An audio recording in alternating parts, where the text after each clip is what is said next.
Fake cases बद्दल सांगितलं होतं. म्हणजे जे कर गाडीत जानवर नव्हतं किंवा जे लीगल होतं त्यावर गुन्हे दाखल वगैरे वगैरे वगैरे अशा काही होऊ देणार नाही. जे काही कारवाई आहे ते न्यूट्रल राहील. आणि आपल्याला पण माझा विनंती आहे, जे कंप्लेनंट येत आहेत, साहेब फलाना गाडीत गोवंश आहेत, आम्ही पकडलेलं आहे, तुम्ही कारवाई करा म्हणून, तिथं आम्ही 100% गुन्हे दाखल करणार आहे. पण येताना जे तयारी आहे ना, ते आपल्याला पण कळलं पाहिजे. त्यांच्याकडे पूर्ण कायदा आहे. बघा, या कलमात दिलेलं आहे एका गाडीत एवढंच जानवर बसवण्याचे परवानगी आहे. यांनी यापेक्षा 10 एक्स्ट्रा ठेवलेलं आहे, त्यामुळे हे कलम लावा. जानवरांचं मेडिकल नाही केलेलं आहे, त्यामुळे हे कलम लावा. हे सर्व गोष्ट व्यवस्थित अभ्यास करून येत आहे. त्यामुळे दुसरी पर्याय नाही, 100% ट्रान्सपरंटली कलम लावावंच लागेल. तसंच जे जानवरांच्या ट्रान्सपोर्टेशनमध्ये इन्व्हॉल्व झालेले जे व्यावसायिक लोक जे आहे, आपलाही जरा अभ्यास पाहिजे ना. कायद्याने तुम्हाला काय अधिकार दिलेला आहे ते तुम्हाला कळलं पाहिजे. त्यानुसार तुम्ही कारवाई केलं असलं तर, कोणी अजून गाडी अडवलं तर तुम्ही त्यांच्या विरुद्ध गुन्हे दाखल करणार, सिंपल. कायद्याचा अभ्यास आपल्याला पण पाहिजे. जे कोणी या व्यवसायामध्ये आहेत त्यांनाही पाहिजे. जे कायद्यांनी जे परवानगी दिलेले आहेत त्या परवानगीनुसार त्यांनी आपण आपला व्यवसाय केला तर कोणी त्रास देणार नाही. आणि आम्ही देणाऱ्या माणसाविरुद्ध आम्ही कारवाई करणार आहे. सो त्यानुसार आपणही जरा अभ्यास करा. आणि आपलं जे कोणी व्यावसायिक लोक आहेत त्यांनाही जरा प्रोत्साहन द्या, तेही करेल.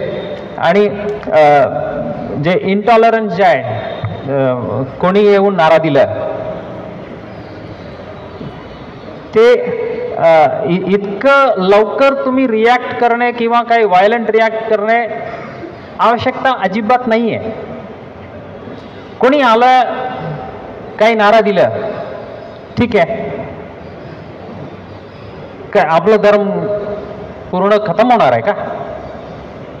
एवढा एक शब्दात दोन नारे दिले ते संपणार आहे का? अजिबात नाही. ते त्यांना दुसरे काम नाही आहे. आम्ही पण त्यांना त्यांच्या समोर जाऊन आम्ही त्यांना प्रूव्हच करणार आहे, आम्हाला पण काम नाही आहे, आम्ही पण येतो, लढतो रोडला येऊन म्हणून.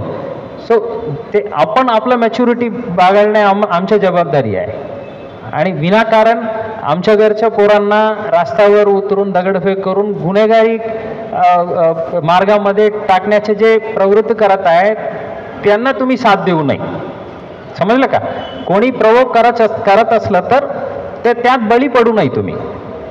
आपण सिंपल गाडी नंबर नोंद केला तेवढं खूप झालं तुमच्यासाठी. आम्हाला कळवा, माझा नंबर आहे, तुम्हाला ते कळवा, काय कशा त्यांना मार्गात आणायचे आम्ही करू. सो विनाकारण कुठल्याही प्रकारच्या प्रोवोकेशनला तुम्ही बळी पडू नये. आपण जे कायद्यांनी परवानगी दिलेले आहेत त्यानुसार आपला व्यवसाय करा. आणि जे बकरीद पर्टिक्युलरली शासनाचे जे काही अटीशक्ती आहे, नियम आहे, आपल्याला स्पष्टपणे कळवलेले आहे, त्या आत आपण करा.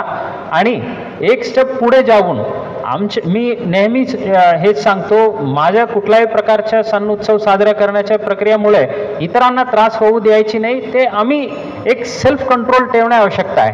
तसाच बकरीदला पण आता आपल्या मित्रांनी सांगताना सांगितलं, म्हणजे त्यांच्या भाषणात सांगितलं, शेजारी एक हिंदू बांधवांचं घर होतं, त्यामुळे त्यांनी स्वतःहून ते साफ करून घेण्याचा प्रयत्न केला.